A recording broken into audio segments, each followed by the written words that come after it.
আসসালামু আলাইকুম বন্ধুরা, আমি আজকে ইশরাত চলে এসেছি আজকে আরেকটি রান্না নিয়ে। আজকে আমি রান্না করব নুডলস, যেটা আমাদের সবারই পছন্দের স্ন্যাক্স বলতে পারেন, বা যে কোনো টাইমে আমরা খেতে পারি নুডলস, বিশেষ করে বাচ্চারা। বাট শুধু নুডলস খাওয়া তো হেলদি না, এই জন্য সাথে আমি এটাকে হেলদি করে কিভাবে কিছুটা খাওয়া যায় সেই উপায়টা আজকে আপনাদের বলবো। চলুন তাহলে আমার সেই হেলদি টাইপসের নুডলস রান্না করতে কি কি লাগে সেটা আমি দেখিয়ে দিই। এখানে আমি নিয়েছি অনেক রকমের ভেজিটেবলস, আপনারা আরও বিভিন্ন কালারফুল ভেজিটেবলস নিতে পারেন। আমার কাছে যেগুলো অ্যাভেলেবেল ছিল আমি সেগুলো নিয়েছি। এখানে নিয়েছি গাজরগুলোকে লম্বা লম্বা করে কেটে নিয়েছি। সাথে নিয়েছি ক্যাপসিকাম, সাথে নিয়েছি পেঁয়াজ কলি, ফুলকপি, এবং নিয়েছি কিছু বড় সাইজের যে হ্যালোপিনো মরিচগুলো পাওয়া যায় সেগুলো। সাথে নিয়ে নিয়েছি দুইটো স্টিক নুডলস, আমার কাছে একই ব্র্যান্ডের ছিল না, আমি দুই রকমের নিয়েছি। আর নিয়েছি ডিম, সাথে আরও দিব বিভিন্ন রকমের সস এবং পেঁয়াজ মরিচ। চলুন তাহলে দেখে নেই কীভাবে করতে হয়। আমি চুলার ওপরে একটি পাত্রে পানি গরম করতে দিয়ে দিয়েছি, এবং সে পানির মধ্যে আমি দিব 1 চা চামচ লবণ এবং সামান্য পরিমাণে তেল।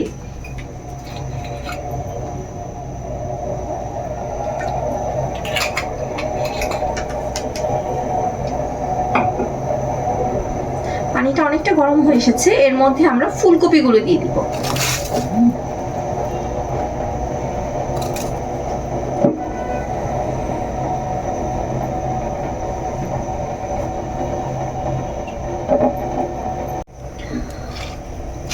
লবণটা দিতে হয় কারণ ফুলকপিটা যেহেতু দিচ্ছি এটাতে লবণটা কিছুটা ঢুকবে, প্লাস এই নুডলসগুলোতে যেহেতু সেরকম কোনো টেস্ট মেকার থাকে না, সো পরবর্তীতে কিন্তু লবণ অ্যাড করা একটু ডিফিকাল্ট হয়ে যায়, টেস্টটাও ভালো আসে না। আর তেলটা দিয়েছি যাতে নুডলস একটির সাথে লেগে না যায়। অনেক সময় দেখা যায় আপনাদের নুডলসগুলো লেগে যায়, ভেঙে যায়, গলে যায়, সেটা প্রিভেন্ট করতে তেলটা দেওয়া। ফুলকপিগুলো যখন কিছুটা সিদ্ধ হয়ে আসবে আমি তখন নুডলসগুলো দিয়ে দিব। আমার ফুলকপিগুলো প্রায় হয়ে গেছে, আমি এবার এর মধ্যে নুডলসগুলো দিয়ে দিব।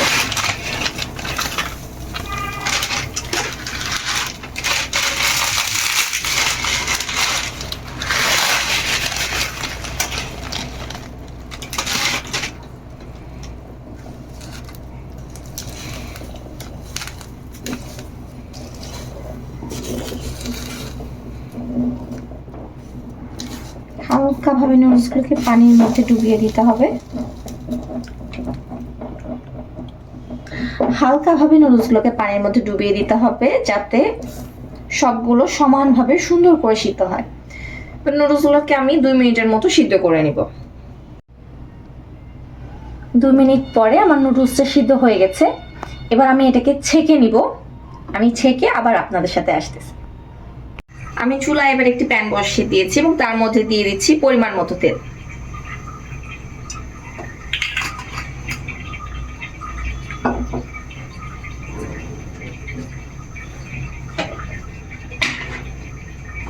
তেলটা একটু গরম হতে থাক, গরম হলে আমরা এর মধ্যে একে একে সব জিনিসপত্র দিয়ে দিব।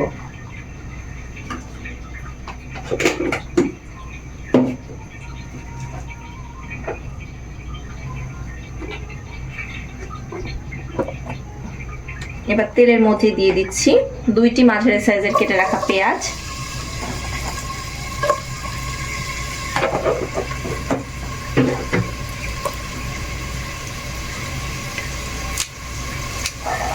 এবং 3টি কাঁচামরিচ।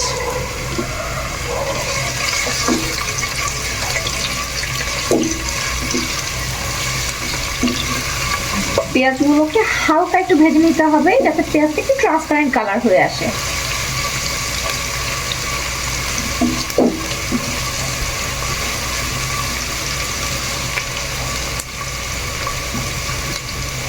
এবার পেঁয়াজের মধ্যে দিয়ে দিব সেই কুচিয়ে রাখা গাজরগুলো।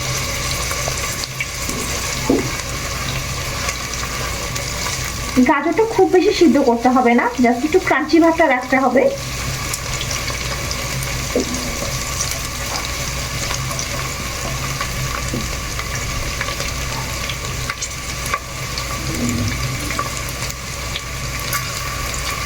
গাজরটা প্রায় ভাজা ভাজা হয়ে গেছে। আমি এবার জিনিসগুলোকে একটু সাইডে করে দিলাম। এবার আমি এর মধ্যে দিয়ে দিব সেই ডিম।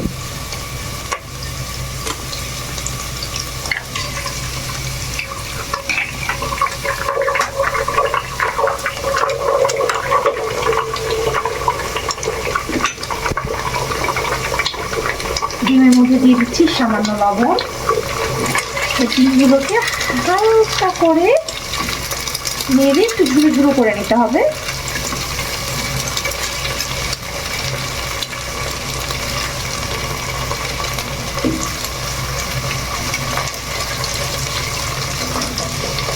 করে দিব সবকিছু।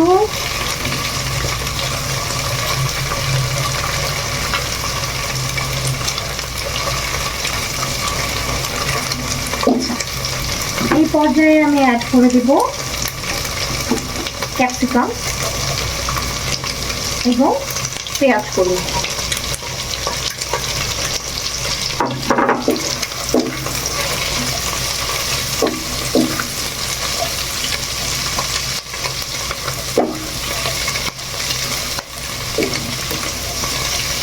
এই পর্যায়ে কিন্তু আমার চুলার হিটটা একটু হাই ফ্লেমে আছে।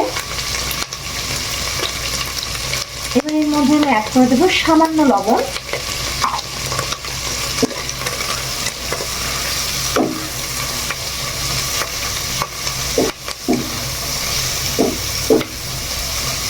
চুলার আঁচটা যদি হাই ফ্লেমে না রাখেন তাহলে কিন্তু সবজিগুলো পানি ছেড়ে দিবে, আর তখন খেতে ভালো লাগবে না।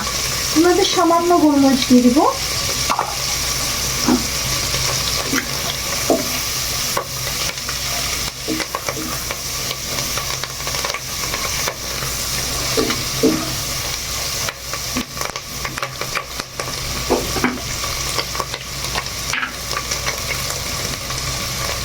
দিয়ে দেবো হাফ চা চামচের মতো চিকেন পাউডার।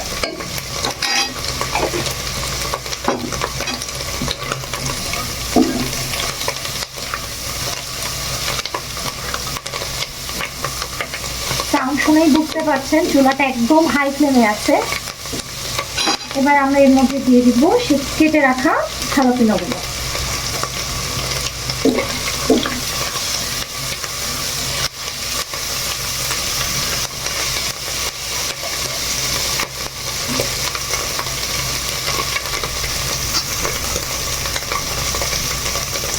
দিয়ে দিচ্ছি 1 টেবিল চামচের মতো সয়া সস,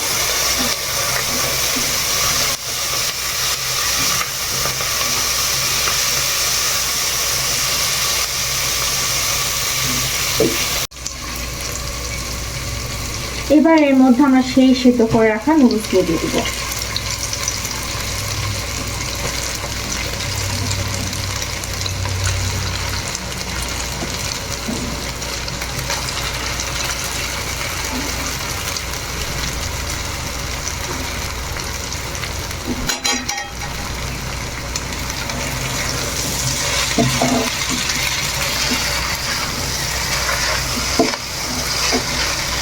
দেখতেই পাচ্ছেন নুডলসগুলো কত সুন্দর ঝরঝরো হয়ে আছে।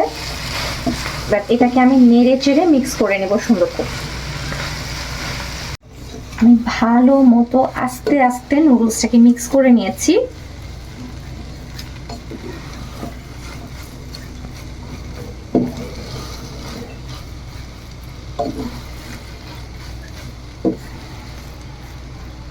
আমার নুডলস কিন্তু রান্না শেষ। এবার এটাকে আমি একটা সার্ভিং ডিশে ঢেলে আপনাদের সামনে আবার আসছি। আমি নুডলস একটা সার্ভিং ডিশে সার্ভ করে নিয়ে চলে এসেছি। এটা হচ্ছে আমাদের দেশি সবজি দিয়ে বানানো বেস্ট টাইপ অফ নুডলস। এটা আপনি বাচ্চাদের খাওয়াতে পারেন। বাচ্চারা যারা সবজি খেতে চায় না, নুডলস তো তারা পছন্দ করেই, সাথে তাদের সবজিটাও খাওয়া হয়ে যাবে। বাসায় ট্রাই করে অবশ্যই জানাবেন কেমন হয়েছে খেতে। ভালো হলেও জানাবেন, খারাপ হলেও জানাবেন। আর যদি ভালো লাগে থাকে প্লিজ আমার চ্যানেলটি সাবস্ক্রাইব করবেন, লাইক বাটনে প্রেস করবেন। দেখা হবে নেক্সট কোনো ভিডিওতে। আল্লাহ হাফেজ।